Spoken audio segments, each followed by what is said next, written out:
সেনা সদস্যরা কিন্তু পুরো এই জায়গাটি তারা দখলে নিয়েছেন এবং তারা অর্থাৎ নিয়ন্ত্রণে নিয়েছেন সেনা সদস্যরা এই তারা এখানে ফাঁকা গুলি ছুড়ছেন এবং সাউন্ড গ্রেনেড ছুড়ছেন। কিছুক্ষণ আগে আমরা দেখেছি এখানে মূলত এলাকার স্থানীয় যে মসজিদ রয়েছে সেই মসজিদ থেকে এখানে ঘোষণা দেওয়া হয়েছে যাতে আওয়ামী লীগের নেতা কর্মীরা অর্থাৎ এলাকাবাসী যাতে নেমে আসে এবং আমরা সেটিও দেখানোর চেষ্টা করেছি। মাইক থেকে ঘোষণা আসছিল এবং এই ঘোষণার পরে মূলত যেটা দেখলাম যে সেনা সদস্যদের একটি গাড়ি প্রবেশ করছে। সেনা সদস্যরা মূলত এই যে যারা নিষিদ্ধ ছাত্রলীগ আওয়ামী লীগের নেতাকর্মী রয়েছে তাদেরকে এখান থেকে ফাঁকা গুলি ছুড়ে সাউন্ড গ্রেনেড ছুড়ে ছত্রভঙ্গ করে দিয়েছে। এখন মূলত এই গোলটি একদম থমথমে পরিস্থিতি বিরাজ করছে, কিন্তু ঠিক তার অপর পাশে যদি একটু এই বলার চেষ্টা করি, ঠিক সেনা সদস্যদের যেই টহল গাড়িটি দেখা যাচ্ছে সেই টহল গাড়ির ঠিক পরেই কিন্তু আপনি দেখছেন যে মুহুর্মুহু সাউন্ড গ্রেনেডের শব্দ শোনা যাচ্ছে। সেনা সদস্যদের আরও একটি টহল গাড়ি মূলত এখানে আসছে এবং তারা এখানে পুরো আইন শৃঙ্খলার যে একটি নিরাপত্তা নিশ্চিত করার জন্য তারা ব্যবস্থা নিচ্ছেন এবং আমরা দেখি যারা আসলে এখানে আটকা পড়েছিলেন তাদের সাথে কথা বলছেন, যেটি কিছুক্ষণ আগেই জানিয়েছিলাম। যেহেতু এটি আদালত পাড়া, এখানে বেশ কয়েকটি অফিস রয়েছে সরকারি দপ্তরের, সেই জায়গায় যারা বা এখানে আটকা পড়েছেন তাদের সাথে আমরা এই মুহূর্তে দেখছি যে সেনা সদস্যরা কথা বলছেন এবং তাদের আসলে এখান থেকে সরিয়ে নিয়ে যাওয়ার চেষ্টা করছেন। এবং আরেকটু জানিয়ে রাখি যে ঠিক এই সেনা সদস্যদের যেই গাড়িটি রয়েছে সেই গাড়িটির সামনে যে সড়কটি রয়েছে সেই সড়কের সামনের ডান পাশে মূলত ছাত্রলীগ এবং আওয়ামী লীগের কর্মী সমর্থকরা তারা অবস্থান নিয়েছে এবং বাম পাশে সেনা সদস্যরা পুরো পরিস্থিতি নিয়ন্ত্রণে এনেছে এবং ধাওয়া পাল্টা দেওয়া হয়েছে। আমরা দেখছি যে সেনা সদস্যরা আসলে পুলিশ সুপারের কার্যালয়ের এই সড়কটিতে এসেছে এবং আমরা তাদের কাছাকাছি এসেছি এবং সেটি দেখানোর চেষ্টা করছি যে এটিকে কিভাবে নিয়ন্ত্রণ করা হয়েছে এবং দেখছি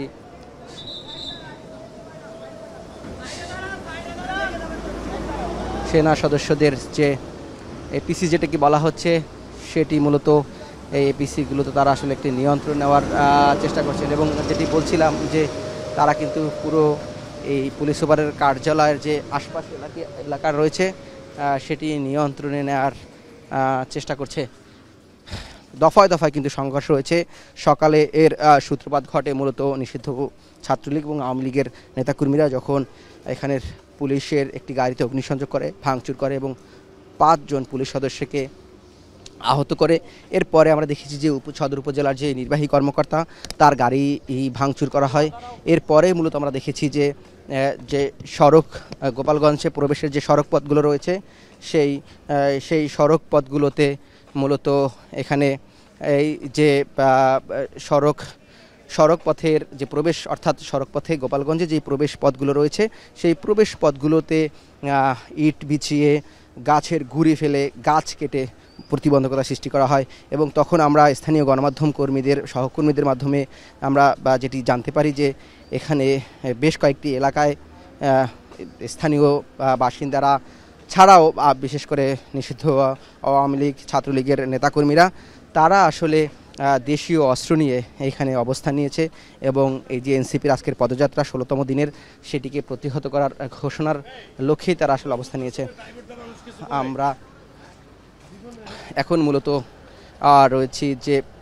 এই পুলিশ সুপার যে কার্যালয় রয়েছে পুলিশ সুপারের কার্যালয়ের ঠিক সামনে এবং এখানে সেনা সদস্যরা এসেছেন, সেনা সদস্যরা অবস্থান নিয়েছেন, যেটি আমরা জানার চেষ্টা করেছি এবং যেটি আমরা দেখেছি যে এই পুরো এলাকাটি রয়েছে সেটি সেনা সদস্যরা অর্থাৎ পুলিশ সুপারের কার্যালয়ের যে আশেপাশের যে এলাকাটি রয়েছে সেটি নিয়ন্ত্রণে নিয়েছে। আমরা কিন্তু ঠিক সেনা সদস্য যে এপিসি কার যেটিকে বলা হয় সেটি দাঁড়িয়ে আছে, এবং আমরা দেখছি যে যেটির আগে আমরা দেখানোর চেষ্টা করেছিলাম এই সড়কটা কিন্তু আমরা কিছুক্ষণ আগে ছিলাম, ঘুরে এসে আমরা দেখেছি যে আমরা এই যে সড়কে এই সড়কে মূলত আমরা এখানে মূল সড়কে প্রবেশ করার চেষ্টা করেছিলাম। সেনা সদস্যরা মূলত ফাঁকা গুলি ছুটতে ছুটতে এইখানে অবস্থান নেয়, এবং এই যে পুলিশ সেনা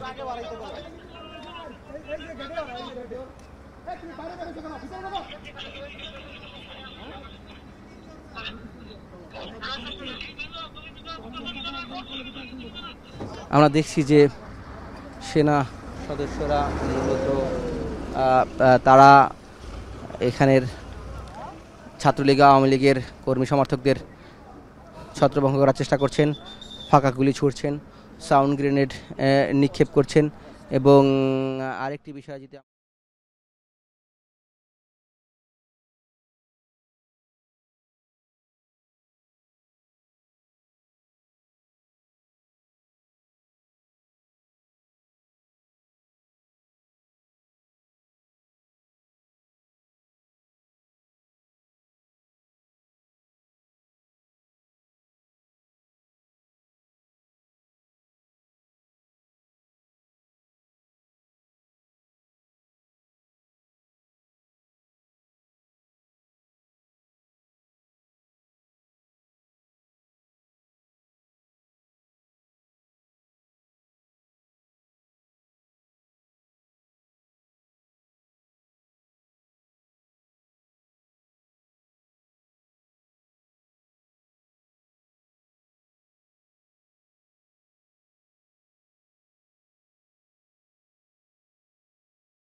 কালার এক্সপার্ট, জর্জ স্যাপ এবং মাইল্ড অন হ্যান্ডস টেকনোলজি সমৃদ্ধ অরিক্স ক্রিস্টাল ওয়াশ, আপনার লন্ড্রি এক্সপার্ট।